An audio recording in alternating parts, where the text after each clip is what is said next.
Square Enix's first UK Community Day gave a select group of Final Fantasy fanatics a chance to get hands-on time with Final Fantasy XIII-2 and participate in an exclusive Q&A session. We caught up with Square Enix Community Manager Jem Alexander to learn more about the event and how Inside Xbox viewers can get involved in future events. So this is the first of our Square Enix Community Days. We're showing 20 people Final Fantasy XIII-2, which obviously won't be out till early next year. Basically, it's something we're really trying to do a lot more of, interact with the community, get them over here to see the games. So the way we handled this one was on Square Enix members' blog. We did a competition where people could win entry to this event. We had a great response. A lot of people are obviously excited to see the game. So 20 lucky people won a chance to play. So the best way to get involved is to join Square Enix members. So not only will you get competitions to enter events like these, but it's also will become your primary source of news for Square Enix content. So that's Final Fantasy, Hitman, Tomb Raider, Deus Ex, etc. And of course, it's where we not only want to talk to the fans, the people who want to get involved with the games, but also it's the perfect place for them to talk to us. We also spoke to Senior Product Manager Adrian Arnisi to get the latest on the hotly anticipated new chapter in the Final Fantasy XIII universe. Final Fantasy XIII-2, it's a direct sequel to the original Final Fantasy XIII, so the events in this new game follow on directly from the original story. It's set a small number of years after the first game. We have several returning characters coming back to the story for Final Fantasy XIII. Having said that, there are some changes along the way. We've got some new characters, we've got a lot of new gameplay systems, and a really awesome continuation of the story, which was created specifically for Final Fantasy XIII-2, but also explores some of that really interesting mythology which was exposed in some detail in the original game, but here we're going in much more detail to satisfy the fans. Yeah, Sarah featured in the original game, but she was non-playable. She was still a really important character in the storyline, and I won't give any spoilers away, but yeah, please understand she was a really key character in setting events in motion. With XIII-2, she's now fully playable.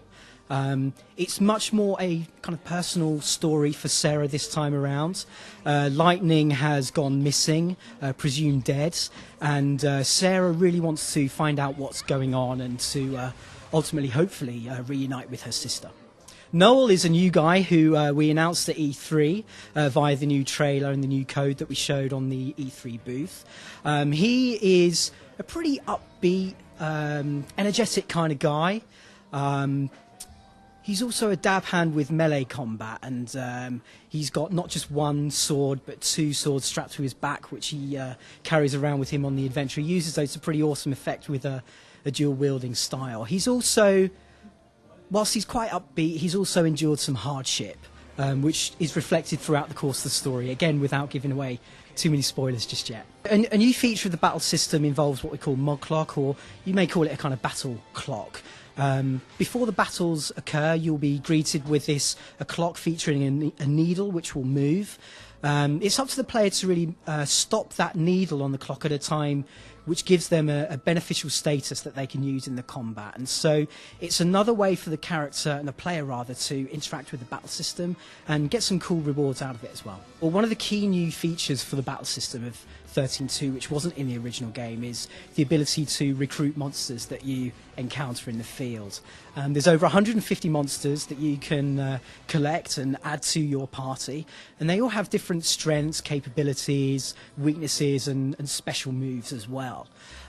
It gives a lot of additional variety to the player. There's of course a collection aspect of the gameplay where players will want to really find all of those different monsters and add them to their inventory. So we think it's something that adds a lot more richness to the experience, a lot more variety to the player, and of course a lot more choice to the player. Choice, of course, being a key word for the design theme. We want the player to really explore the world as much as possible, and so there'll be some monsters that are really tucked away in the world, so it's really necessary for the player to explore the game as much as possible and fulfill sometimes some challenging conditions so that they can get some of the really cool rare monsters with some really great special abilities. Again, we won't go into the details just yet, but rest assured we'll share more info about that soon. This game's coming out in early 2012, and we can't wait for people to get their hands on it and explore the worlds as much as possible.